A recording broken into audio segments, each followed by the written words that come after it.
Barcelona, October 16th, 2004.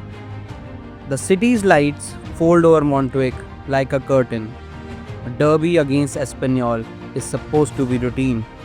A single goal to protect. A night to file away.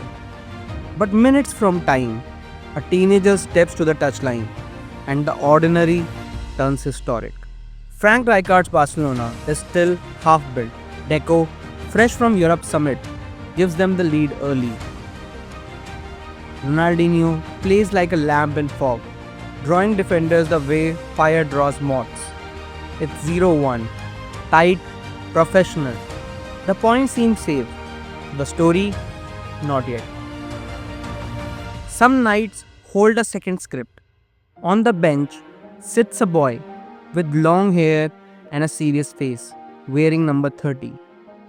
He's known only to the youth coaches, to the teammates who've been kicked by that left foot in the training, and to a few who speak quietly about how balance can be a kind of prophecy. Before he arrived here, there was another city and another shirt. Rosario, Newell's old boys. A small boy who watched the ball as if it told secrets, who played past midnight on cracked asphalt. In those games, the silhouettes began. Low center of gravity, the feint that unthreads a crowd. The path to Barcelona isn't tidy. Trials, doubt, a growth spurt that never truly arrives, and a club willing to believe. Papers are signed on a cafe napkin, an act somewhere between formality and faith. La Masia becomes home. Classrooms in the morning, a ball in the afternoon.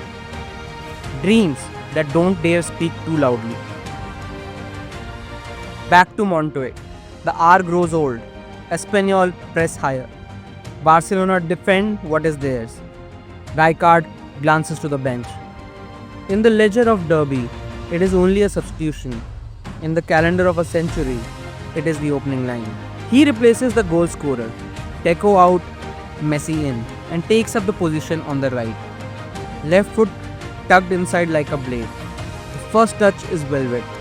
The second, a small turn of the shoulder. Nothing wild, no fireworks, just a new rhythm entering the match. He does not score. There is no thunderclap. What arrives is subtler. The sense that the ball has found someone who understands its language. 10 measured minutes that feel like a trailer for the next 20 years. Around him, Barcelona are changing shape as a club.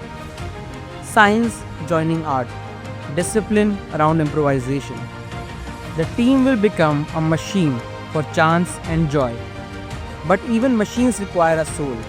On that night, the soul takes its first senior breath.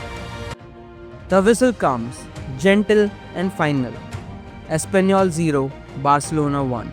A teenager's debut, recorded in small print, but the city will remember the feeling, how the grass seemed to tilt towards his left foot, how ordinary minutes carried the weight of an introduction.